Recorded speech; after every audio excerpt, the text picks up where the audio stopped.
Welcome to my Lipika's blog channel. আমি টমেটোগুলো কেটে নিয়েছি, এগুলো মিক্সিতে পেস্ট করে নেব। যাই হোক, টমেটো, আদা, রসুন, পেঁয়াজ, জিরে এগুলো সব একসাথে মিক্সড করে এটা পেস্ট করে নেব। একসাথেই যেহেতু পেস্ট করে নিচ্ছি, আর ওই এক এক করে পেস্ট করার মতো সময় যেহেতু হাতে নেই। যাই হোক, এদিকে আমি আলুগুলো কেটে নিয়েছিলাম, এদিকে আমার ডিমটাও সেদ্ধ হয়ে এসেছে। যাই হোক, আমি ডিমগুলো সব ছাড়িয়ে নিয়েছি।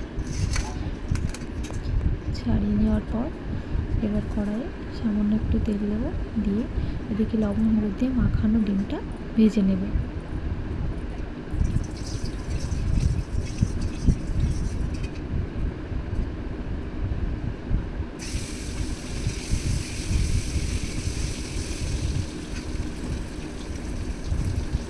যেহেতু ডিম বেশি ভাজতে নেই, তাহলে কেমন একটা শক্ত শক্ত ভাব, রাবার রাবার ভাব লাগে, তার জন্য একটু ভাজতে হয়। তো আমি সেইভাবে অল্প করে ভেজে নিয়েছি।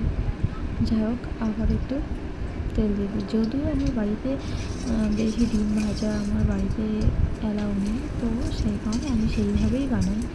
যাই হোক, এবার জিরে, শুকনো লঙ্কা ফোড়ন দিয়েছি। এবার আমার আলুটা আমি ভেজে নেব।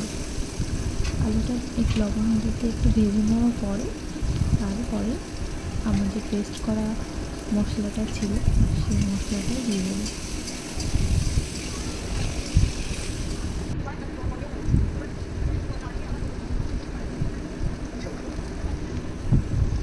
তো আলুটা প্রায় আধো ভাজা হয়ে গেছে, তো আমি এবার আমার মশলাটা দিয়ে দিয়েছি।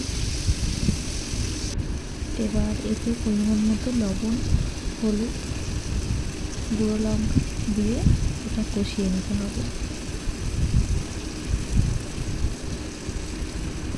কষিয়ে নেওয়ার পরে আস্তে আস্তে এগুলো সুন্দর করে কষাতে হবে, হালকা আছে বা হালকা লো ফ্লেমে এটা কষাতে হবে, যাতে পুড়িয়ে না যায়।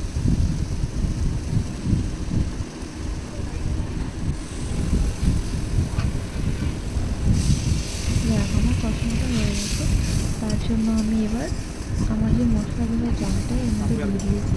যেহেতু এটা পোলাও রাইস দিয়ে খেতে হবে তরকারিটা, সেই জন্য ডিম কষা করব।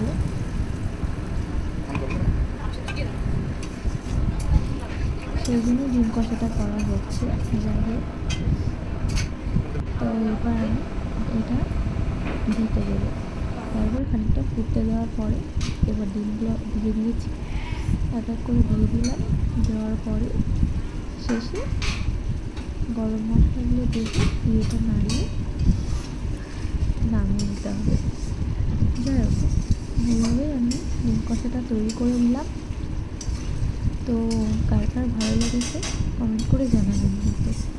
যাই হোক, যদি ভিডিওটা ভালো লাগে তাহলে কিন্তু লাইক কমেন্ট শেয়ার করতে কিন্তু ভুলবেন না।